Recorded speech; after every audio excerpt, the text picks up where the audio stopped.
I think that there's a lot of focus on the industry on what like enterprise grade businesses are doing with AI. And, there's a story of the little guy getting forgotten. You don't have the best tools. So you're dealing with kind of mediocre tools because people don't serve that community. That's For the last several years, like it seems like the smaller businesses are always where a lot of the jobs are getting added. And the bigger ones, of course, are sometimes shrinking. But in a year from now, it might be like, we might be talking about our experiences of our, first experiences of actual AI coworkers and some of the challenges that like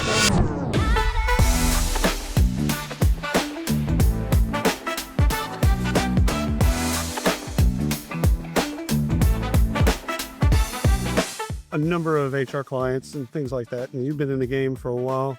I think what was interesting for me as a recovery PR person is storytelling.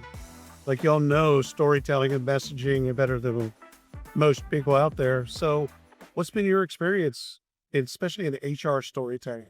I honestly think the biggest thing I do is try to find stories I can relate to because it works out that I have kind of come up through HR tech PR. At first I was the entry-level employee trying to find stories to pitch that I related to. And, I think, it's interesting talking to the VPs I would work with and different people that, had been a while since they were entry-level and talking through some of the fluff of like what really is someone fresh out of college in that stage of life and what they're doing and what we actually want and need out of our jobs. Well, it's making it like for your clients, it's making it hit land. Yes, exactly. Right? I mean, if we're talking over their head, nobody wins there. We want to make sure that they understand. And again, it could be an early stage career, all the way somebody's been in the industry for 20 something years or whatever. One piece of advice, life advice you haven't asked, but I'll just shoot some unsolicited advice. I'll take it. Don't get out of work tech. Don't get out of HR tech. Stay in the industry. I won't plan to. It's been fun for about a decade, and I've been enjoying it. It's one of those deals. The more you the more you know the influencers, the more you know the bloggers, the podcasters, all of that stuff. The more you know, especially from an earned media perspective, it's an easy call. It's an easy email. So because you know so many different people, and again, this is all about getting that story in a place where people can consume it, right? Yeah, absolutely. So what type of stories do you think are interesting from an iSolve perspective? Like what are we trying to? I mean, the press release today was about Claude and Anthropic and the cool stuff that's going on there. Absolutely. Well, I think that's actually a great place to start. I think it's interesting. The kind of smaller to mid-market customers that iSolve serves because, I think that there's a lot of focus on the industry on what like enterprise grade businesses are doing with AI. And, there's a story of the little guy getting forgotten, but it's interesting when a company comes out with an AI solution that's putting, some of the best technology in the hands of, like 100-person manufacturing company or a 50-person home healthcare company. They get left behind. They do. All the time. I mean, all the time. Certain industries that iSolve that serves also get left behind. So it's kind of a double whammy. Be a size of company that just you don't have the best tools. So you're dealing with kind of mediocre tools because people don't serve that community. That's one of the things I love about iSolve is the market that they serve. And the level of customers. We're going to have some large customers too. Of course, yeah. But by and large, they built it one brick at a time.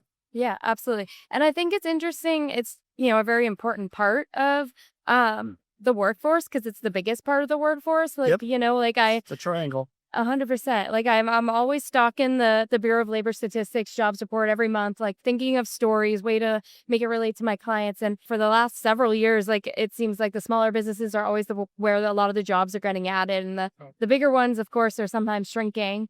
So, we need the best technology, which is my company too. My company is like, about 250 employees. So we're also kind of in that sweet spot. Are y'all global? We are. Yeah. We have a, I know you had a good domestic, obviously a great domestic presence, but I didn't know if you. Absolutely. Yeah. We have a London office, which is a lot of fun because I get to talk to a lot of people in the UK every day, which I appreciate. I wouldn't mind that during the summer, but other times, no, not that's I wouldn't want to be there. Just, I'm not a cold weather person. All right. So if we fast forward a year, what do you think what type of stories do you think HR is consuming or they want to consume or you want them to consume? I think right now there's a lot of stories around which, something that iSolve just put out a bold claim on how they're solving is managing AI agents. Yep. I think that a year from now, we're probably going to be doing a lot of the looking for the proof on how that's been working. Right. Is that the workforce capital management part? Yes. Yeah, Yep. That's the new section. So employees and agents kind of treating everybody, kind of putting them all in the same spot, learning. 100%. I love that. Yeah. Like I my love that. company, we've been rolling out a lot of different, kind of co-pilots Yep. to all the different functions of a PR agency. We're definitely experimenting with it. Yep. And we're seeing some early results, but I think, in a year from now, it might be like, we might be talking about our experiences of our, Right. first experiences of actual AI coworkers and Right. some of the challenges that focus. Okay, so I spent a little bit of time in my life in PR, and I could get a press release soup to nuts. I could get it done in 15 minutes. What's the fastest you've got a press release done?